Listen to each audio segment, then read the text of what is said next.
여러분, 자기 아들에게 젖을 먹이고 월급을 받은 사람이 있는데 그 사람이 누군 줄 아십니까? 자기 자식에게 젖을 먹이고 월급을 받은 사람이 있어요. 그 사람이 바로 모세의 어머니 요게벳입니다. 애굽의 학정에 살았던 모세의 어머니 요게벳은 아들을 낳았지만 그 생명을 살리기 위해서 아들을 나일강변에 띄우죠. 그때 애굽의 공주가 모세를 발견하여 왕궁으로 데려가는데 요게벳은 유모가 되어서 모세에게 젖을 먹이고 키우죠.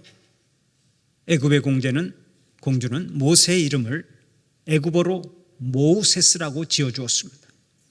모는 물이라는 뜻이고 우세스는 건짐을 받다라는 뜻을 가지고 있습니다.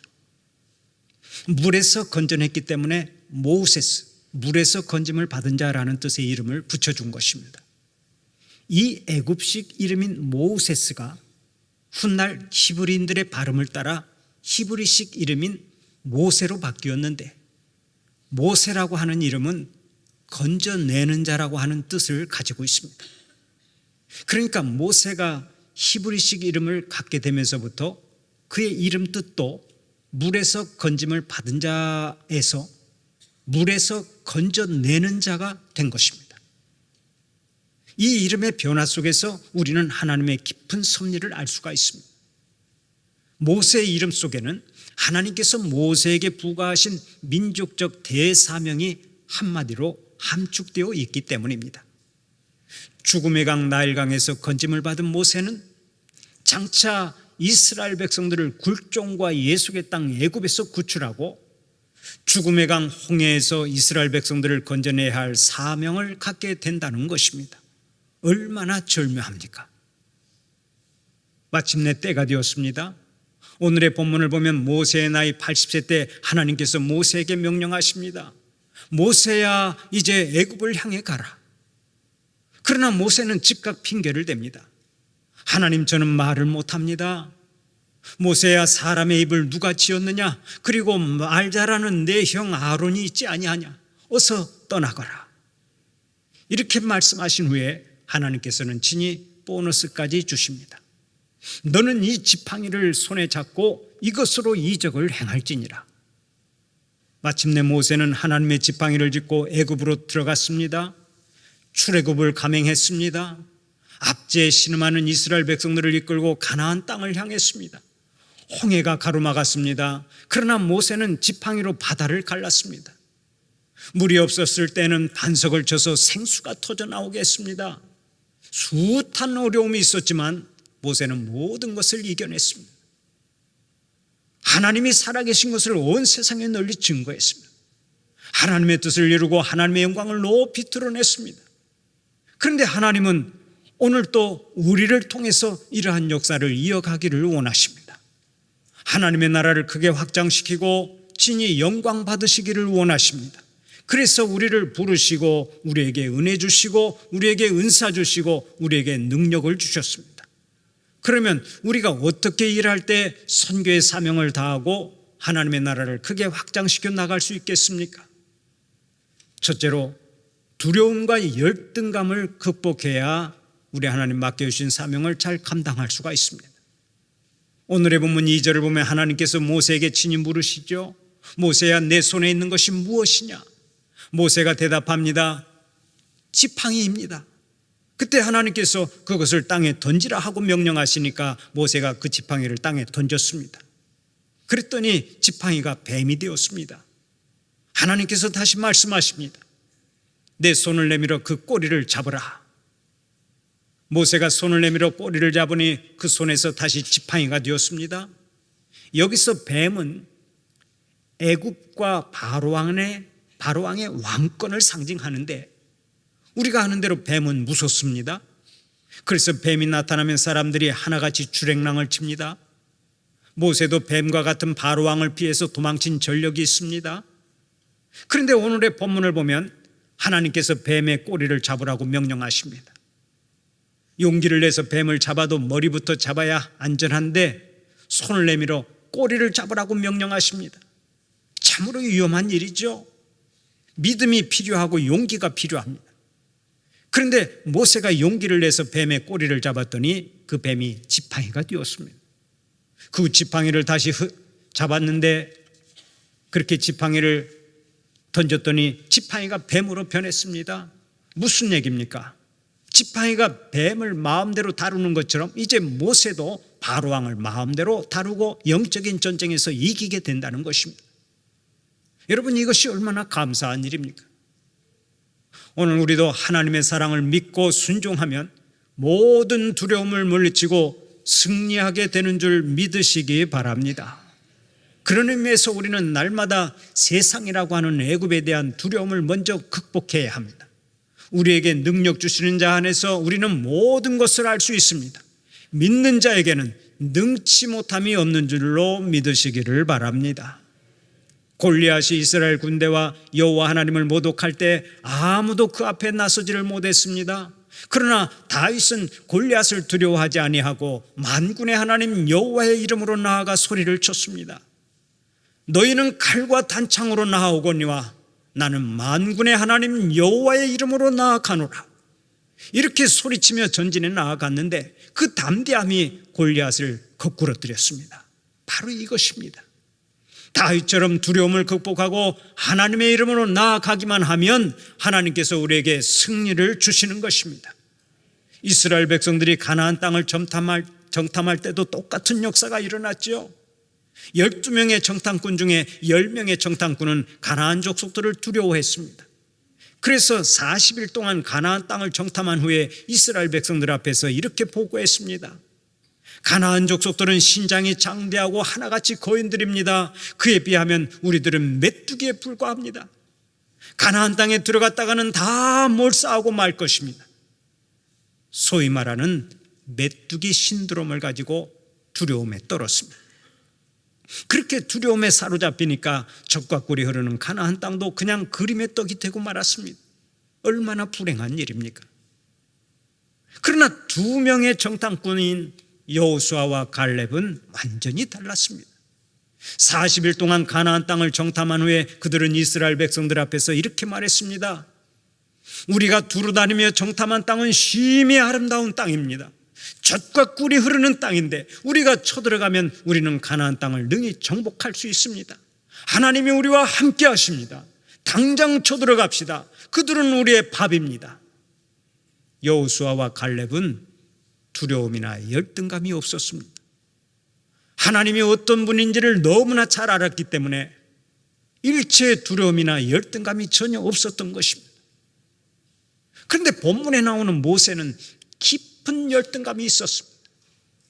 우리가 아는 대로 모세는 날 때부터 외모가 준수하고 뛰어난 사람이었습니다. 애국 공주의 아들이 되어서 어린 시절부터 궁정에서 최고의 교육을 받았습니다. 그럼에도 불구하고 모세는 깊은 열등감을 가지고 있었습니다. 그래서 모세는 하나님의 부르심을 받았을 때 무려 5번이나 거절합니다. 내가 누구에게 바로에게 가며 이스라엘 자손을 애굽에서 인도하여 내리까? 모세는 수많은 갈등감을 가지고 있었고 열등감도 가지고 있었습니다. 패배할지도 모른다는 두려움과 말을 잘 못한다는 열등감에 사로잡혀서 계속 하나님의 부르심을 거절했던 것입니다. 열등감이 이렇게 사람을 망쳐놓습니다. 그런 의미에서 우리가 하나님의 일을 하기 위해서는 먼저 열등감부터 잘 극복해야 하는 것입니다. 지금은 고인이 되었습니다마는 이주일 씨는 지금까지도 코미디계의 황제로 불리고 있습니다. 그럼 못생겨서 죄송합니다, 뭔가 보여드리겠습니다 등등의 많은 유행어를 만들어내며 전 국민에게 웃음을 주었던 코미디언이었습니다. 1992년에 제14대 국회의원에 선출되었던 이주일 씨는 1996년에 정치를 마감하면서 이런 말도 남겼습니다. 내가 코미디 공부 많이 하고 나옵니다. 국회에 들어가서 코미디 공부를 많이 했다고 고백한 사람이 바로 이주일 씨입니다. 어쨌든 그가 처음에 텔레비전에 나왔을 때 사람들은 진짜 못생겼다고 말했습니다. 참 못생겨도 되게 못생겼다 그렇게 말했어요. 그런데 그가 나와서 뭐라고 한 줄 아십니까? 이주일 씨가 처음에 사람들에게 이렇게 말했습니다. 여러분들이 저를 보고 못생겼다고 말하는데 여러분이 이렇게 생긴 것에 뭐라도 좀 도와준 게 있습니까? 이렇게 말하면서 오히려 대치기를 했고 그 다음부터는 계속해서 이렇게 말하며 돌아다녔습니다. 여러분, 못생겨서 죄송합니다. 못생겨서 죄송합니다. 이 말은 진짜로 못생겨서 죄송하다고 하는 말이 아니죠. 이 말은 나는 이미 열등감을 극복했다. 이만하면 그래도 괜찮은 거다. 나는 당당하게 살 거다라는 그런 뜻 아니겠습니까? 이주희 씨의 이 역설적인 말 한마디에 전 국민이 위로를 받았고 국민들 가운데는 외모의 열등감을 극복한 사람도 많았을 것입니다. 두려움이나 열등감에 빠지면 그 어느 자리에서든 당당하게 살 수가 없고 사명도 잘 감당할 수가 없습니다. 그러므로 우리가 당당하게 사명을 잘 감당하기 위해서는 먼저 두려움이나 열등감을 극복해야 합니다. 그러면 두려움이나 열등감을 극복하는 비결이 어디에 있습니까? 두려움이나 열등감을 물리치기 위해서는 먼저 하나님을 바로 알아야 합니다. 하나님이 어떤 분인지를 바르게 아는 사람은 절대로 두려움에 빠지지 않습니다. 열등감에 빠지지 않습니다. 걱정 근심에 빠지지 않습니다. 절망하거나 탄식하지 않습니다. 두려움과 열등감에 빠지는 대신에 하나님의 손 붙잡고 범사에 승리하는 삶을 살아갑니다. 고난도 축복으로 바꾸고 눈물도 찬송으로 바꾸어 갑니다. 그러므로 하나님을 바르게 아는 것이 얼마나 중요한지 모릅니다.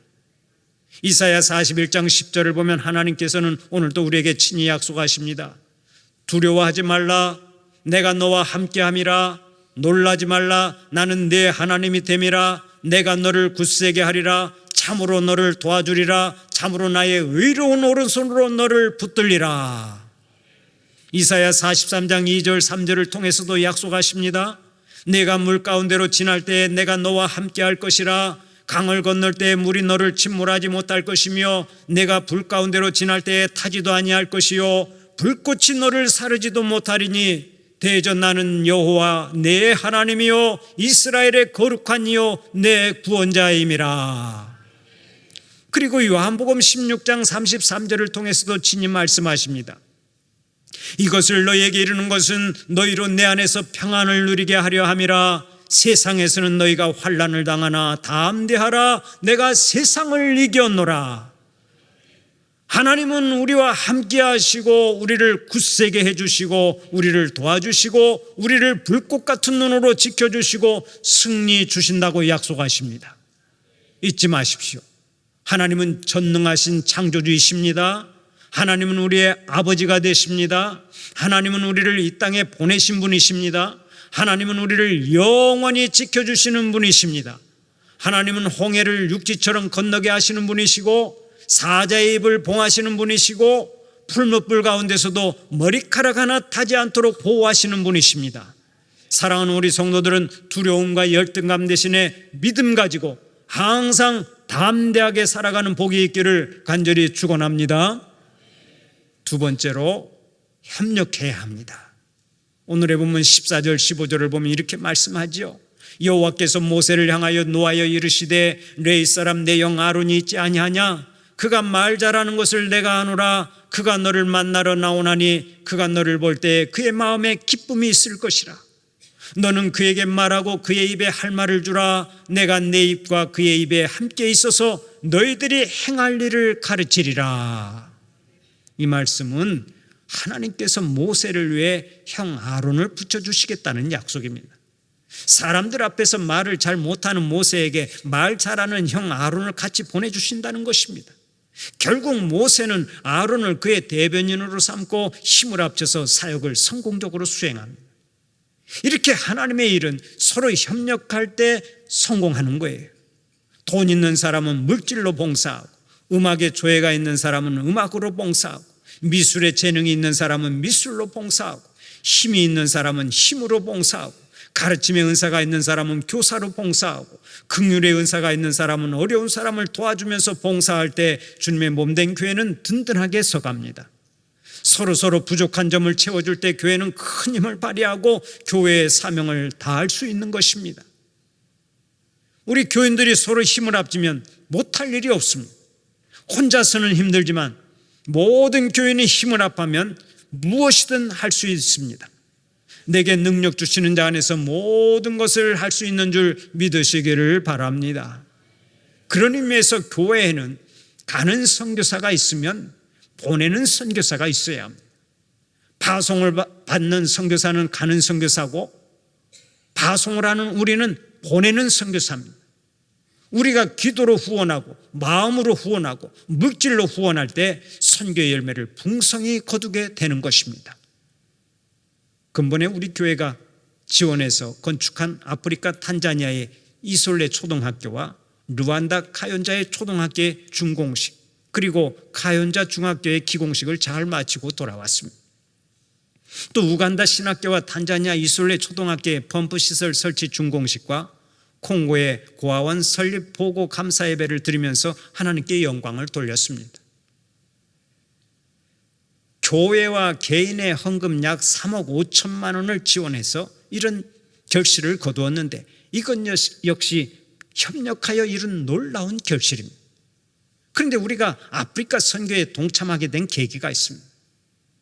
지금 아프리카의 5개국에서 활발하게 선교 사역을 하고 있는 김평육 선교사님은 본래 미국 캘리포니아의 실리콘밸리에서 사업을 하며 1992년도에 크리스찬 라이프라고 하는 기독교 신문을 창간한 분입니다. 그러다가 1994년도에 루안다 전쟁 현장을 취재하기 위해서 루안다까지 날아갔는데 40일 동안 루안다 전쟁 현장을 취재하면서 고아원 원장인 한 목사 3호를 만났습니다. 내전으로 남편은 학살당했지만 전쟁 고아 10명을 혼자서 돌보던 그 목사 3호를 보고 김평육 선교사가 큰 감동을 받았습니다. 그리고는 거기서 하나님의 소명을 받은 것입니다. 김평육 선교사님은 그로부터 1년 후에 그 사모님이 운영하는 고아원 건축 기금을 마련해서 루안다를 다시 방문했고, 계속해서 고아원과 유치원과 난민촌 신학교를 세우게 되었습니다. 그리고서 지난 30년 동안 루안다와 부룬디, 우간다, 탄자니아, 콩고 등의 수십 개의 고아원과 유치원, 초등학교, 중학교, 고등학교, 대학교, 의료 선교선, 선교센터를 설립했고 지금까지 선교의 지경을 계속해서 넓혀가고 있습니다. 지금은 수백 명의 직원과 선교 동역자들이 합력해서 아프리카 5개국을 섬기고 있는데, 저는 하나님께서 한 사람의 선교사를 통해 얼마나 놀라운 역사를 펼쳐내시는지를 확인하면서 탄성을 올릴 때가 많습니다. 사도 바울을 통해서 이방 선교의 문을 활짝 여신 것처럼 김평육 선교사님을 통해서 아프리카 선교의 문을 활짝 열어주신 것입니다. 그런데 요즘 들어와서 선교하는 교회가 점점 줄어들고 현지의 선교사들이 얼마나 힘들게 사역하는지 모릅니다. 그러던 차에 마침 글로벌 에듀라고 하는 NGO가 발벗고 나서서 선교하는 일에 전력을 다하게 되었습니다. 아프리카 대륙의 학교와 병원, 고아원 등을 건축하고 선교의 지경을 넓혀가기 위해서 창립된 NGO가 글로벌 에듀인데, 현재 저를 포함해서 우리 교인 여러 명이 법인이사와 운영이사 및 후원 회원으로 섬기고 있습니다. 그런데 글로벌 에듀는 아프리카의 상황을 정확하게 파악하고 있는 김평육 선교사의 소개를 받고 학교와 고아원을 건축하면서 선교의 지경을 넓혀가고 있는 것입니다. 그러니까 우리 순천 북북교회와 NGO 글로벌 에듀 그리고 월드미션 프론티어의 대표 김평육 선교사님이 서로 협력해서 하나님의 나라를 크게 확장시켜 나가고 있는 것입니다. 바로 이것입니다. 하나님의 나라를 확장시키고 선교하기 위해서는 반드시 협력해야 합니다. 근본에 아프리카 선교지 탐방에 참여한 성도들이 다른 교회 교인들과 전부 합쳐서 총 20명이었는데 아주 고생을 많이 했습니다. 처음에 비행기를 타고 에티오피아를 거쳐서 총 15시간에 걸쳐 루안다에 도착했는데 첫날부터 돌아오는 날까지 매일 7시간 이상 10시간씩 차를 타고 돌아다니면서 행사를 치르고 선교지를 탐방했습니다. 어제도 비행기와 버스와 기차를 타고 순천에 돌아왔는데 총 17시간은 걸리더라고요. 우리가 방문한 루안다나 우간다, 탄자니아는 아주 가난한 나라라서 그런지 호텔에서도 정전이 되거나 수돗물이 끊기는 일이 자주 일어났습니다. 저녁에 갑자기 정전이 되어서 휴대폰으로 불을 밝히고 볼일을 보았고 샤워를 하다가 물이 끊기는 바람에 아주 재밌는 에피소드가 생기기도 했습니다. 한 권사님이 한밤중에 머리에 샴푸를 하고 몸에 비누칠을 잔뜩 한 다음에 씻으려고 하는데 물이 딱 끊긴 것입니다. 어떡합니까? 그 권사님이 기다려도 물이 나오지 않자 큰 타월을 하나 두르고 건너편에 있는 다른 권사님 방으로 신방을 갔습니다. 그런데 그 방에서도 샤워를 할 수가 없었어요. 왜 그런 줄 아세요? 그 방에서는 뜨거운 물만 계속 나오는 거예요. 찬물이 안 나오니까 어떡합니까? 또다시 건너편에 있는 장로님 권사님 방에 신방을 가서 거기서 이제 샤워를 하려고 하는데 또 그 방에서는 찬물만 나오는 거예요. 따뜻한 물이 안 나와요. 그래도 어떡합니까? 그 찬물로 추워도 샤워를 해야지요. 어쨌든 극기 훈련 비슷한 선교지 탐방을 했는데 그래도 얼마나 그곳에 간 사람들이 은혜를 많이 받았는지 모릅니다. 선교지 현장을 보고 감동을 받고 은혜를 받자 그 자리에서만 학교 책갈상과 기자재 구입비, 전기시설비, 컴퓨터 설치비, 땅 구입비, 동네 잔치 비용으로 약 1억 원 가까운 헌금을 작정하고 돌아왔습니다. 아멘도 안 하시는데요. 다른 사람들이 했다고. 가서 현장을 보니까 그렇게 바치지 않고는 견딜 수가 없게 된 거예요. 하나님 나라의 확장을 위해서 기꺼이 쓰겠다는 것입니다. 또 르완다의 키갈리 미션 스쿨 고등학생 5명을 한 명씩 양자 양녀로 삼고 한국에서 대학을 다니도록 후원하기로 약속을 했습니다. 참 잘했죠. 여러분, 이러한 일들을 보고 하나님께서 얼마나 기뻐하시겠습니까? 우리가 협력하기만 하면 못할 일이 없는 것입니다. 사랑하는 우리 성도들 모두가 언제나 기도로 협력하고 물질로 협력하고 몸과 마음으로 협력해서 하나님의 나라를 크게 확장시켜 나가는 선교의 주역들이 되시기를 간절히 바랍니다.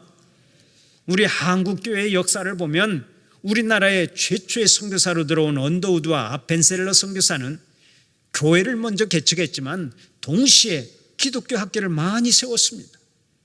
선교사들이 와서 세운 학교 중에는 연세대학교와 이화여자대학교, 배제대학교, 경신중고등학교, 순천매산중고등학교, 전주신흥중고등학교, 전주기전중고등학교, 광주수피아중고등학교, 목포정명중고등학교 등등이 있습니다.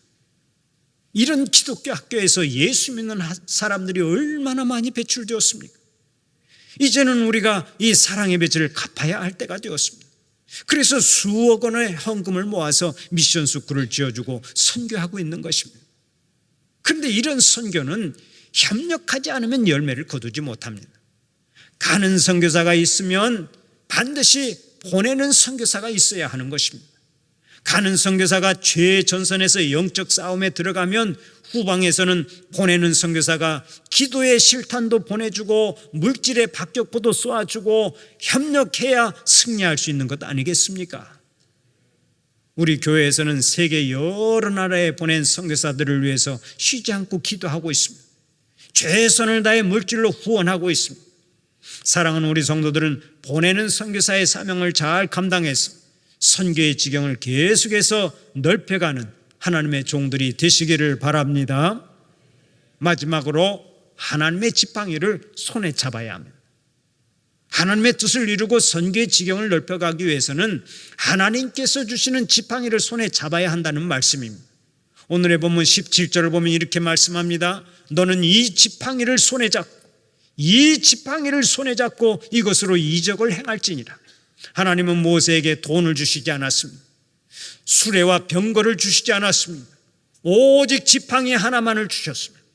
하나님께서 주시는 능력의 지팡이만을 의지하여 기적을 일으키고 거룩한 일을 수행하라는 뜻입니다. 바로 이것이 하나님께서 주신 놀라운 복입니다. 만물을 지으시고 지금도 통치하시는 하나님께서 능력으로 함께해 주신다면 이미 끝난 싸움 아니겠습니까?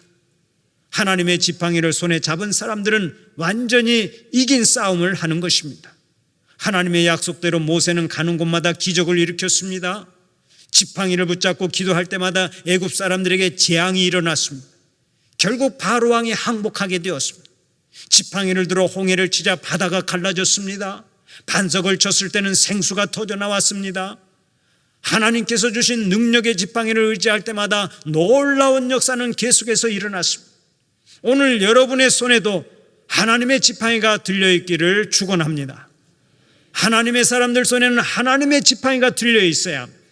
세상 사람들은 세상의 지팡이, 다시 말해서 돈의 지팡이나 권세의 지팡이나 투기의 지팡이나 권모술수의 지팡이를 의지하지만 하나님의 사람들은 오직 하나님의 지팡이만을 의지하고 살아야 합니다. 하나님, 우리는 아무것도 아닙니다. 아무 일도 할 수 없는 무익한 종들입니다. 그러므로 하나님께서 주신 믿음의 지팡이만을 의지합니다. 하나님, 저희를 도와주시옵소서. 하나님, 저희와 함께하여 주시옵소서. 이렇게 기도하며 일할 때 하나님은 우리를 도와주시는 것입니다. 기적을 일으켜 주시는 것입니다. 무에서 유를 창출해 주시는 것입니다. 우리는 주님의 지팡이만 붙잡으면 될 줄로 믿습니다.